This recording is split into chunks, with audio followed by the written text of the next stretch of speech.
দীর্ঘ এক যুগের বেশি সময় শিল্পকলা একাডেমির মহাপরিচালকের চেয়ার আঁকড়ে রেখেছিলেন লিয়াকত আলী লাকী।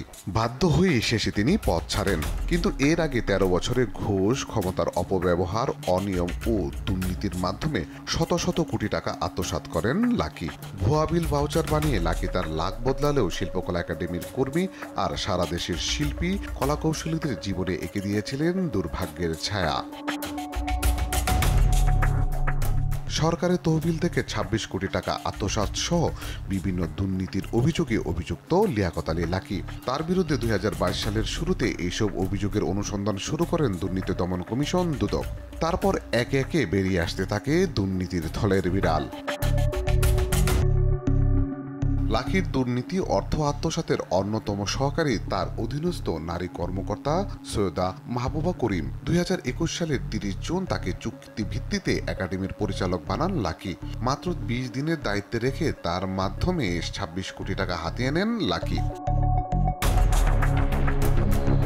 মহাপরিচালকের ক্ষমতার অপব্যবহার করে লিয়াকত আলী লাকী ২০০৮ সালে সংস্কৃতি মন্ত্রণালয়ের বিনা অনুমতিতে ৮ কোটি টাকা নগদ উত্তোলন করেন চিত্রকর্ম কেনার নামে। অনুষ্ঠান না করে ভুয়া ভাউচারের মাধ্যমে প্রতি বছর তুলে নেন ৩ কোটি টাকা। আউটসোর্সিং ভিত্তিতে কাজ করার নামে প্রতি মাসে লুটে নেন ৫০ লক্ষ টাকা। মুজিব শতবার্ষিকী ও স্বাধীনতার সুবর্ণ জয়ন্তী উদযাপনের নামে তার দুর্নীতি শত কোটি টাকায়। প্রতি বছর ৭০ লাখ টাকা খরচ করে দেশব্যাপী পালন করতেন তার নিজের জন্মদিন। ১৩ বছরের এমন অসংখ্য দুর্নীতি অপকর্মের লিয়াকত আলী লাকী। এটাও কিন্তু এক ধরনের শিল্পের আয়না ঘরে পরিণত হয়েছিল। সেই জায়গা থেকে মুক্তি পেয়েছে এবং সেই জন্য আমরা আনন্দিত। যিনি মহাপরিচালক দায়িত্ব পালন করছে তিনি আসলে তো এখানে অনিয়মের পাহাড় গড়ে তুলেছেন। যে দায়িত্বটা আমার থাকার কথা সেটা আমাকে দেয় নাই, আর দায়িত্বটা পালন করছে তার নিজস্ব লোক দিয়ে, সে কিসের কাজ চালিয়ে নিছে আর কি। ছাত্র জনতার গণ অভ্যুত্থান যখন উত্তাল সারা দেশ, লাকী তখন শিল্পকলা একাডেমির কর্মকর্তাদের ততষ্ট রেখেছেন গুজব বিরোধী অপপ্রচারের প্রস্তুতিতে।